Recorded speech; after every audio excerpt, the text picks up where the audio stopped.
नमस्कार, मैं GRS news के लिए गिरीश कलवर। कल बिहार में आतंकियों की भी एंट्री हुई और प्रधानमंत्री की स्वर्गीय माताजी हीराबेन के विषय में भी कल आपत्तिजनक भाषा का प्रयोग किया गया और प्रशांत किशोर भी अब अचानक उग्र होते हुए दिखाई दे। मेरा मानना है कि जब तक बिहार के चुनाव नहीं होंगे तब तक ऐसी स्थितियां बनती और बिगड़ती रही। निश्चित तौर पर बिहार में जदयू और भारतीय जनता पार्टी के बीच में सीटों की शेयरिंग लगभग तय है, लेकिन अन्य दो सहयोगी दल हैं, चाहे वो चिराग पासवान हो, जीतन राम मांझी की हम हो या उपेंद्र कुशवाहा, इनको क्या मिलेगा क्या नहीं ये देखने वाली बात होगी। लेकिन ये बात तय है कि जितनी सीटें चिराग पासवान चाहते हैं, जीतन राम मांझी चाहते हैं और उपेंद्र कुशवाहा चाहते हैं, वो उनको मिलने वाली नहीं। निश्चित तौर पर इन राजनीतिक दलों की भी ये मजबूरी है कि ये अपमान सहकर भी भारतीय जनता पार्टी के साथ बने रहें, क्योंकि सभी इन सहयोगियों ने भी ये देख लिया है कि अगर आप भारतीय जनता पार्टी के साथ हैं और उसके बाद आप एक अलग राह निकालते हैं या खुद दूसरे दलों का रुख करते हैं, तो यही भारतीय जनता पार्टी शिवसेना के साथ क्या करती है, अकाली दल के साथ क्या करती है, यहाँ तक कि बिहार में गाहे बगाहे ज़्यादातर एनडीए के साथ रहने वाले जदयू के साथ कौन सा व्यवहार करती है, ये बात आपकी छिपी नहीं है। और किस प्रकार चिराग पासवान की पार्टी को दो फाड़ किया, यहाँ तक कि रामविलास पासवान की भी छवि को और चिराग पासवान के सामान को किस प्रकार सड़कों पर फेंका गया, वो भी न सिर्फ पूरे देश ने देखा है, बल्कि चिराग पासवान तो इसके भुक्तभोगी हैं। बीच में जब उन्होंने ये घोषणा की थी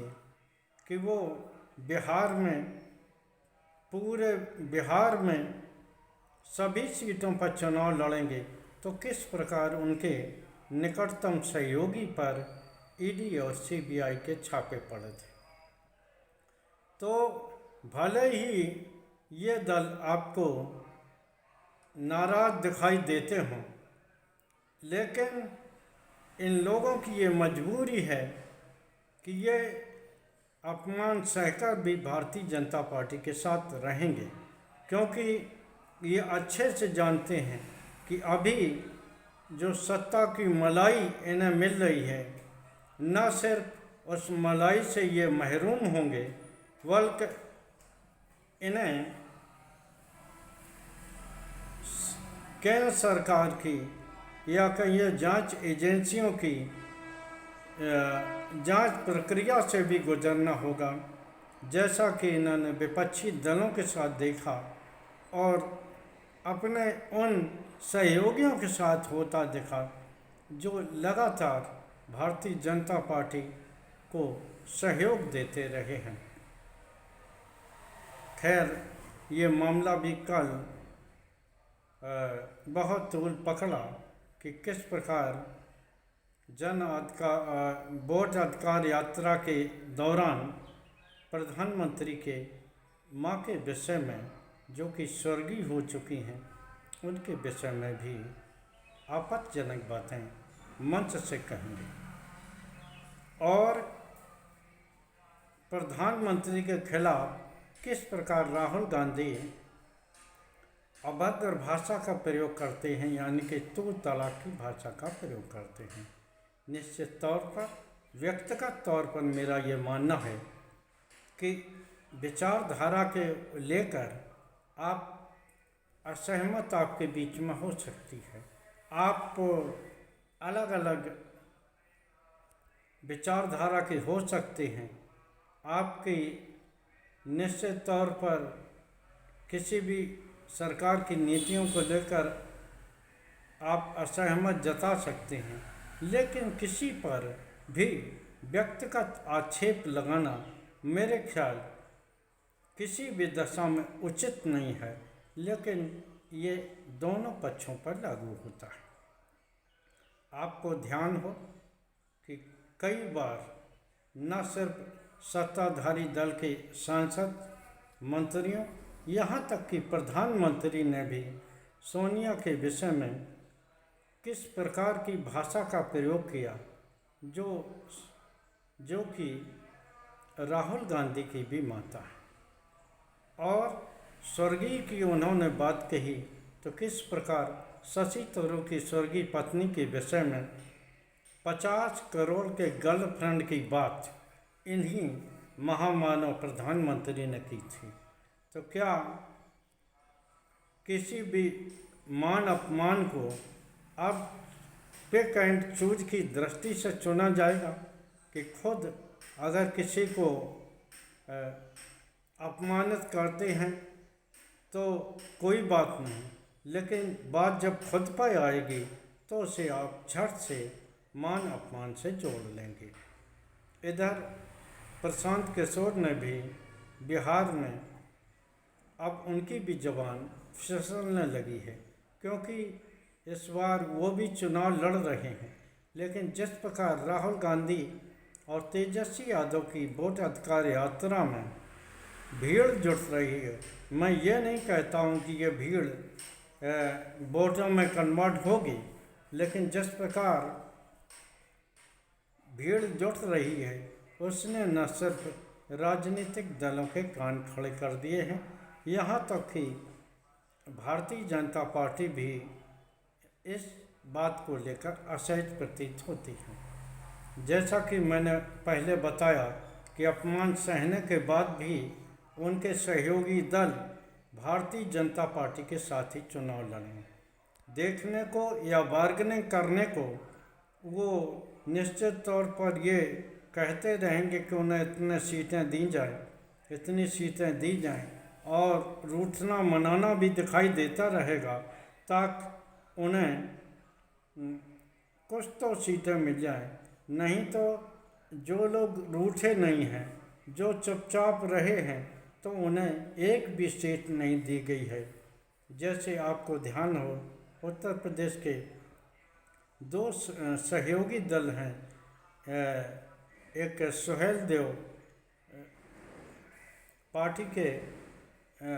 ओम प्रकाश राजभर और दूसरे निषाद पार्टी के संजय निषाद, जो कि अभी उत्तर प्रदेश सरकार से बहुत नाराज चल रहे हैं। उन्होंने भी बिहार में सीटें मांगी हैं कि वो बिहार में भी सीटें दें, लेकिन जैसा कि मैंने आपको बताया, जब चिराग पासवान और हम उपेंद्र कुशवाहा जबकि बिहारी राजनीतिक दलों को सीटें देने के लिए भारतीय अगर मगर कर रही है, तो इन दलों को क्या वो देगी, ये सोचने वाली बात होगी। तो बिहार चुनाव जब तक नहीं होगा, मैंने ब्लॉक में आतंकियों की बात कही, 3 पाकिस्तान परस्त आतंकी मोहम्मद जैश के बताए जाते हैं, वो बिहार की सीमा में दाखिल हो गए हैं। निश्चित तौर पर इसे गंभीरता से लेने की ज़रूरत है। भले ही ये एक दृष्टि से इस तरह की रिपोर्ट ये मानी जाए कि चुनावी दृष्टि से है, लेकिन तब भी आतंकियों या अन्य किसी सुरक्षा की दृष्टि से जो भी नोटिस जारी होता है, निश्चित तौर पर सभी राजनीतिक दलों को उसका पालन करना चाहिए और उस पर निश्चित तौर पर गौर करना चाहिए। आज के ब्लॉग में बस इतना ही। जय हिंद, जय भारत। कल फिर किसी नए मुद्दे पर आपके साथ जुड़ने का प्रयास करूंगा। जय हिंद।